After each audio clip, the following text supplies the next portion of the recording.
እህቴ እንዴት እንደዚህ ታደርጊያለሽ? እሱ እዛ ጋር ተደላድሎ አንቺ እዚህ ተበሳቅለሽም ብትሆኚ ብትሸሽኝም ደርሼብሻለሁ፣ ሁሉንም ነገር አስተካክላለሁ እያላት ማርዳ እጅግ በጣም ያማታል።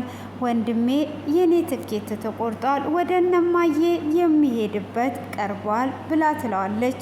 በፍጹም እህቴ እንደዚህ አይሆንም እያላት ይገኛል። እንግዲህ በባለፈው ክፍል ላይ ንጹን ሊደፍራት ሽማግሌው ይዟት ወደ ጫካ እየሄደ እያለ ማናት ምንድናት ብሎ ሲጠይቀው ነበር። ፍቅረኛዬ ናት፣ አንተ ምንም ነገር አያገባህም፣ ዞር እንድትልልን እፈልጋለሁ፣ ፍቅረኛዬን የትም ይዤ መሄድ እችላለሁ እያለ ከጀርባ በኩል በስለት እየወጋት አዎ ፍቅረኛዬ ነው በይ እያላት ነበር ክፍሉ እየተጠናቀቀው። ሆኖም መልካም ጊዜ ይሆንላችሁ ካላቸው በኋላ አይኖቿን ሳያት በፍራቻ ስለነበረ ቀስ ይልና በጀርባ በኩል ዞሮ ሽማግሌውን ደብድቦ ንጹን ያስጥላታል። ንጹንም ካስጣላት በኋላ ምን ሆነሻል ደህና ነሽ ወይ ብሎ ሲጠይቃትም እሱም ደህና ነኝ ብላ ትለዋለች።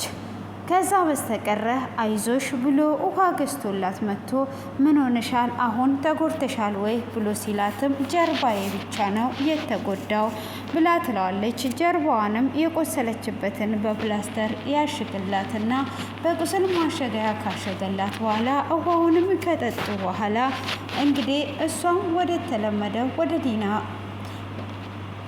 ወደ ማርዳ ጋር እየሄደች ነበረ። ወደ ማርዳ ቤት ትሄዳለች። ማርዳም ደስ ብላት ዛሬ እጅግ በጣም ደስ ብሎኛል፣ የበለጠ ደግሞ ልጄን ይዘሽ ብትመጪ ደስ ይለኝ ነበረ። ሆኖም እንግዲህ አሁንም በጣም ደስተኛ ነኝ፣ ግን አቢ እንዴት ተደሰተ እንዴትስ ሆነ ብላ ትላታለች። እሷም እንግዲህ እንደዚህ በምትላትም ሰዓት አቢማ እጅግ በጣም ደስ ብሎታል፣ እኛ በደስታ ስንሰክር፣ እሱ ግን እስካሁን ድረስ ማመን አቅቶት አይኖቹ በፍርሃት ተሞልተዋል ብላ ትለዋለች። እሷም ደስ በጣም ይላል እያለች እንግዲህ እያወራች እያለ ምን አለበት አባቴ እኔንም እንደዚህ እንደ ሳቤላ ቢወደኝ ትላለች ንጹህ። እንዴት እንደዚህ ትናገሪያለሽ? ሁለተኛ እንደዚህ አይነት ነገር እንዳትናገሪ ተናግረሽም እንዳልሰማሽ ብላ ትላታለች። አቢ ለአንቺስ አባት አይደለም ወይ? እኔም ሆነ አቢ ይሄንን ቃላት ስትናገሪ በፍጹም እንዳንሰማ እያለች እንግዲህ ትቆጣታለች። እሷም ከተቆጣቻት በኋላ እሺ ሁለተኛ እንደዚህ አልናገርም ብላ ስትላትም በደረቁ ያስኩሽ እኮ ቆይ እስቲ ምግብ ነገር ላምጣልሽ በማለት ምግብ ልታመጣላት ትገባለች። እሷም እንግዲህ ያንን ምግብ ልታመጣላት ወደ ውስጥ ከገባች በኋላ የማርዳ ወንድም ይመጣል። የማርዳ ወንድምም ሲመጣ በር ሲያንኳኳ ማን ነው ብላ ስትከፍት ወንድሟ ነው። እሷም እጅግ ትደነግጥና አቅፋው ትስማለች። እህቴ ብትሸሽኝም እንደምንም ብዬ ደረስኩብሽ እያላት እንግዲህ እየወቀሳት እንዴት አንቺን አጥቼ መኖር እንደማልችል እያወቅሽ እንዴት ነው እንደዚህ ሸሽተሽኝ የሄድሽው በማለትም ይላታል። እሱን ተው ሌላ ጊዜ እነግርሃለሁ ወንድምየው፣ አሁን እኔን ለመውቀስ ደግሞ ወደ ውስጥ ግባ፣ ወደ ውስጥ ገብተህ ትወቅሰኛለህ በማለትም ትለዋለች። እሱም እሺ በማለት እንግዲህ ወደ ውስጥ ሲገባ ንጹህ የአብርሃምንና የዲናን ፎቶ እያየች ቁጭ ብላ ነበር። እሱን ስታይ እጅግ በጣም ትደነግጣለች። እሷም በደነገጠችበት ሰዓት ማርዳ መሀል ላይ ሆና እያየቻቸው ነበር። ተዋወቂው ንጹዬ ወንድሜ ነው ሳላስተዋውቅሽ ብላ ትላታለች። እሷም እጅግ በጣም ነበር የደነገጠችበት ምክንያት ደግሞ እሱ ከዛ ጋር አስጥላት እሷ የመጣችበት ቤት ተከትሏት ሲመጣ እጅግ በጣም በመደንገጥና በመደንበር ውስጥ ትገኛለች። ሆኖም እንግዲህ እጅግ በጣም በደነገጠችበት እንዴ ምን እየሆናችሁ ነው ያላችሁ? ትተዋወቃላችሁ ወይ ብላ ትላታለች። እሷም እንደማይተዋወቁ ትነግራታለች። ታዲያ ምንድን ነው እሱ? ወንድምየው አንተስ ታውቃታለህ ወይ ብላ ትለዋለች። እሱም እንግዲህ አላቃትም ለማለት ብዙ ሰዓታትን ቆይቶ እያያት አይ አላቃትም ብሎ ይላል። ንጹም አላቀውም ብላ ትላለች። እንግዲህ ይሄንን ካሉ በኋላ አይ ወንድሜን እንኳን አምነዋለው አላቅም ካለ ንጽዬ አንቺንም አምንሻለሁ በሉ ቁጭ በሉ ብላ ትላለች። እንግዲህ ቁጭ ብለውም እነሱ ተፋጠው እየተያዩ ነበር። እህቴ እንደዚህ ተቦሳቅለሻል፣ ለምንድን ነው እሱ እንደዚህ የሸሸሽብን እያለ እየጠየቃት እንግዲህ ተጫወቱ ደግሞ የምበላ ነገር ላምጣ ትልና የሚበላ ነገር ልታመጣ ትሄዳለች። እሷ የሚበላ ነገር ስታመጣ ሁለቱ እየተንቀጠቀጠች ንጹህ እየተፋጠጡ እየታዩ ነበረ። ሆኖም እንግዲህ ምግቡን አምጥቷ ምግቡን እያዩ ሁለቱም እርስ በራስ እየተያዩ ምግቡን ይበላሉ። በዚህንም ሰዓት እንግዲህ ዲና የታዘበቻቸው ትተዋወቃላችሁ ትመስላላችሁ፣ ምንድን ነው እሱ ምን ሆናችኋል እያለች ትጠይቃለች። ሆኖም ምንም እንዳልሆኑ ይመልሱላታል። እሷም ንጹዬ ምግቡ ጨው አንሶታል ወይ ብላ ስትላት ንጹም እንግዲህ እሱን እያየ ስለሆነ ምግቡ ጣሙ ምን እንደሆነም ስለማታቅ አዎ አንሶታል ብላ ትላለች። ከዛም በኋላ እሱ ደግሞ እህቴ ምንም ነገር ያነሰው ነገር የለም፣ በጣም ነው የሚጣፍጠው፣ ምግቡ በጣም ነው የሚጣፍጠው ብሎ ይመልስላታል። እሱም እንደዛ በሚመልስበት ሰዓት አንድ ጊዜ የሆነውን ነገር ልንገርሽ፣ ወንድሜማ ባይጣፍጥም ምንም ነገር ቢሆንም ይበላል ብላ ትላታለች። አዎ ብላ እንግዲህ መልሱን ዝም ብላ ትመልሳለች። አንድ ጊዜ ምግብ እንዳለ አሮብኝ ነበረ። ያንን ምግብ እንግዲህ ካረረብኝ በኋላ ምግቡን እኛ ሁላችንም ምንም ነገር የቀመስነው ነገር የለም ነበር። የማቀርበው ሌላ አማራጭ ስለሌለኝ እራሱን አቀረብኩኝ። ወንድሜ ግን ያንን ያረረውን በልቶ እህትየው የሚጨመር የለም ወይ ብሎ አለኝ ብላ ትላታለች። እሷም እንግዲህ እሱም አረ ይጣፍጥ ነበር እኮ ብሎ ይላታል። እንዴ ወንድሜ ያረረውን እኮ ነው እንደዛ ያልከው ብላ ስትልም አይ እኔ እንኳን ይሄንን አላስታውስም በማለት ይመልስላታል። አንተማ ምንም ቢል እንደዛ ነው የምትለው እያለች እንግዲህ እየተሳሳቁ ያጎርሳታል። ካጎረሳትም በኋላ እንዴ አሁንም እንግዲህ ንጹህ ፍዝዝ ብላ ነበረ። እሱም ካጎረሳ በኋላ እኔም ብቻ ነው እንዴ የምታጎርሰኝ እሷንም አጉርሳት ብላ ትለዋለች።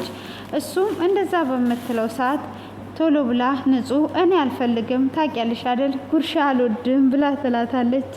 ሆኖም እንግዲህ እሺ በቃ በማለትም እሷ እያየቻቸው እየሳቀች ባለበት ወንድምየው እህቴ እንጀራ ጨምሪልን ብሎ ይላታል። እሷም እሺ በቃ እጨምራለሁ ንጹህ አንቺስ ምን ትፈልጊያለሽ ብላ ስትላትም እሷ ምንም ነገር እንደማትፈልግ ትነግራታለች። እሷም እንግዲህ ምንም ነገር እንደማትፈልግ ስትነግራትም እሱም እጇን ሳብ አድርጎ ይይዛትና ለእህቴ ምንድነው የነገርሻት ሰለኔና ሰላንቺ ብሎ ሲላትም እንዴ ሰለኔና ሰላንተ ምን እነግራታለሁ የተለየ በመካከላችን እንዳለ አረኔ ምንም አልነገርኳትም ልቀቀኝ ብላ ታስለቅቀዋለች። እሷም እንግዲህ እጇን ከለቀቃት በኋላ አየት አድርጓው ካለች በኋላ ወደ ማዳጋት ሄድና አሁን መሄድ አለብኝ ብላ ትላታለች። እንጀራውም ሳይጨመር እንግዲህ ገበታውን ትታ ልትሄድ ስትል አትጂ ብትላትም አይ መሄድ አለብኝ በማለትም እንግዲህ ልትሄድ ስትል ናስቲ ወንድምየው ሸኛት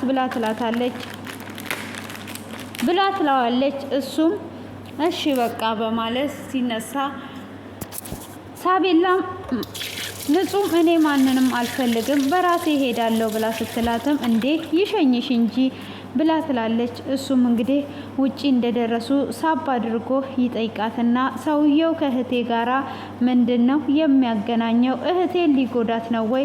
አሁኑኑ ንገሪኝ ብሎ ይላታል። ጭራሹኑ እህትን አያቃትም እንዴት ሊጎዳት ይችላል ብላ ትለዋለች። አይ ሊጎዳት ነው እንጂ በማለትም እንግዲህ ይናገራታል። እሱም ሳብ አድርጎ ወደ ራሱ ይይዛትና እህቴን ሊጎዳት ከሆነ እንደማለቅሽ እወቂ። ካዳ ለምንድን ነው አንቺ እሷ እንደዛም ስለምታስብልኝ ነው እሷ እያለች እንግዲህ ትናገረዋለች። ባርኮና ዲና እንግዲህ በወሰዱት ብር ያንን ያበደራቸው አበዳሪ ብሩን ካላመጡ ልጆቹን እንደሚያግታቸው ይነግራቸዋል። እንግዲህ እሱ በደወለበት ሰዓት ራሱ እጅግ በመንቀጥቀጥና በድንጋጤ ነበረ ስልኩን ሊያነሳ እጅግ በጣም እየፈራ አንሳለት እንጂ ብላ ስትለውም እሱም እንደፈራ ይነግራታል። እንዴ እንደዚህ ለምን እሱ የፈራው ታዲያ ይሄ ትልቅ ችግር አለ በማለት እሷም ትፈራለች። እሷም እንግዲህ ከፈራችም በኋላ አሁን አስበልተሽናል በማለትም እገልሻለሁ ሁሉ ብሏት ነበረ። ዲናም እኔን ልትገለኝ ነው ወይ? እውነት እኔን ትገለኛለህ? እባክህን እንደዚህ አትሁን፣ ራስህን ትጎዳለህ የኔ ፍቅር ብላ እሷ ለሱ ታዝንለታለች። እሱ ግን ብሩን ስለተበላ ይሄ ነገር ባንቺ የተነሳ ነው በማለት እገልሻለሁ እያላት ይገኛል። ሆኖም እንግዲህ ይሄንን ነገር ያደረገው ወይን እርጋ ይሆናል እያለ እሱን ሊፈልግ እና ይሄንን ነገር እኮ ያደረገ ሰው የራስህ ሰው ሊሆን ይችላል፣ እንዴት ተመሳሳይ ቦርሳ አዘጋጀ? እንዴትስ ይሄንን ነገር ሊሰራ ቻለ? ብሎ ሲልም እንግዲህ ከዚህም በፊት እያስፈራራው የነበረው በስልክ እየደወለ የሚያስፈራራው ሰውዬ ነበር።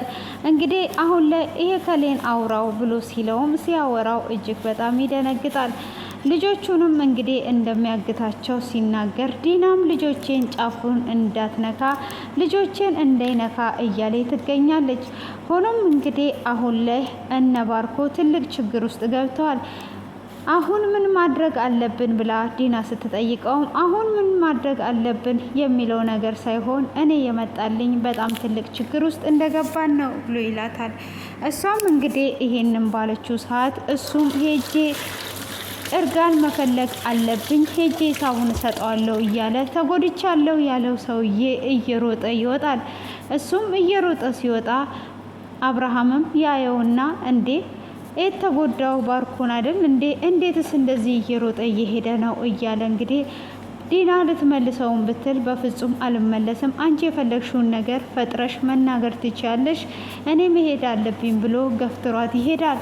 ሆኖም እሷ ወደ ውስጥ ስትመለስ ዶክተር ርብቃና አብርሃም እየሳቁ እየተደሰቱ ዛሬ ፕሮግራም የሳቤላ መመለስ ፕሮግራም አድርገን እራት ግብዣ እናድርግ፣ ጥሩ ነገር ዲኮር ሁሉ አዘጋጅተን እንትን እንበል እያሉ ነበር። ከዛን እንግዲህ እሷ ወደ ውስጥ ልትገባ ስትል ወዴት ነው ወደ ውስጥ የምትገቢው? አንድ ሀሳብ ነበረ ይሏታል። ምንድነው እሱ ሀሳቡ? ተናደሻል፣ የተናደርሽ ይመስላል። ባርኮንስ ወዴት ነው የት ነው ያለው ብሎ ሲጠይቃትም ተኝቷል። እንዴ አሁን ሲወጣ ፏይቸዋለሁ ብሎ ሲጠይቃትም እንዴ ልትዋሽኝ ነው ወይ ብሎ ይላታል። አዎ ልዋሽክ ነው ብላ ትለዋለች። ለምንድን ነው የምትዋሽኝ ብሎ ሲላትም ባርኮን የሚሄደው ፍቅረኛውን ሊያገኛት ነው። ስለዚህ አንተ ስለማትፈልግ እሱም አንተ ግልጽ አድርግቶ መንገድ ስለሚፈራ ለዛ ነበር የደበኩ ብላ ትለዋለች። ይኸው ደስ አለክ ብላ ስትልም እሺ በቃ አሁን ላይ አብርሃም ያመጣው ሀሳብ ዛሬ ማታ በሳቤላ መመለስ የቤት ውስጥ የራት ፕሮግራም በዲኮር እናዘጋጅ፣ ስለዚህ የሚያስፈልገውን እቃ አብረን ሄደን እንድንገዛ ነው ብላ ትላታለች። እሷም ነው እንዴ እንደዛ ከሆነ ትሄጃለሽ ብላ ስትልም እንኳን እኔ ሚስቱ አንቺም ልትሄጂ አይደል ሄዳለሁ ብላ ትላታለች። እንግዲህ እንደዛውም ሆኖ ተያይዘው እቃውን ለመግዛት ይሄዳሉ። እቃውንም ገዝተው ከመጡ በኋላ በይ ነይ ካዲያ ይሄንን የገዛነውን እንስራ፣ ዲኮሩን ስለምናደርግ አግዥኝ ብላ ትላታለች። እሷም እንደዛ በምትላትም ሰዓት ነፍሰ ጡር መሆኔን እንዳትረሺ፣ ነፍሰ ጡር ነኝ እኔ አሁን እረፍት ያስፈልገኛል ብላ ትላለች። ዶክተር ርብቃ ነፍሰ ጡር መሆንሽንማ በቅርብ እደርስበታለሁ እያለች ትገኛለች። ሆኖም እንግዲህ እቃውንም ትቷ ትሄዳለች። እሷም ያንን ነገር ትቷ ከሄደችም በኋላ እየተፈጠረ ያለው ነገር ግራ የገባው ቢሆንም እንግዲህ ምንም ነገር ቢፈጠር ምን እየተኮነ እንዳለ ግራ ቢገባውም ሆኖም እንግዲህ እራት ግብዣው እንዲዘጋጅ ከሆነም በኋላ እንግዲህ ማርዳ እዚህ ጋር ባፍንጫዋ ይነስራታል። እሷም ከነሰራት በኋላ ምን እየተከሰተ እንደሆነ ወንድምየው እህቴ ምን ሆነሽብኛል? ምንስ ነው የተከሰተው? እንድትነግሪኝ እፈልጋለሁ። ምንድነው እየተፈጠረ ያለው ይላታል። እሷም እንግዲህ የመጨረሻ ትኬት እንደተቆረጠላትና ሞቷ እንደተቃረበ ትነግረዋለች። እህቴ ይሄ በፍጹም አይሆንም እያለ ነበረ። ሆኖም ወደና አብርሃም ቤት ሄዶ እንደተፋጠጠ ክፍሉ ተጠናቋል። ለዚህ ቤት አዲስ የሆናችሁ የውድ ፋሚሊ ቤተሰቦች ሰብስክራይብ፣ ላይክ አድርጉ። እንግዲህ የማርዳ ወንድም ወደ አብርሃም ጋር ሄዶ አብርሃም እያለ እሱም ደንግጦ ሻንጣውን ይዞ እንግዲህ ንጹህ ደግሞ እንዴት ተከትሏት እንደመጣ ግራ ተጋብታለች። ሁሉም በተደና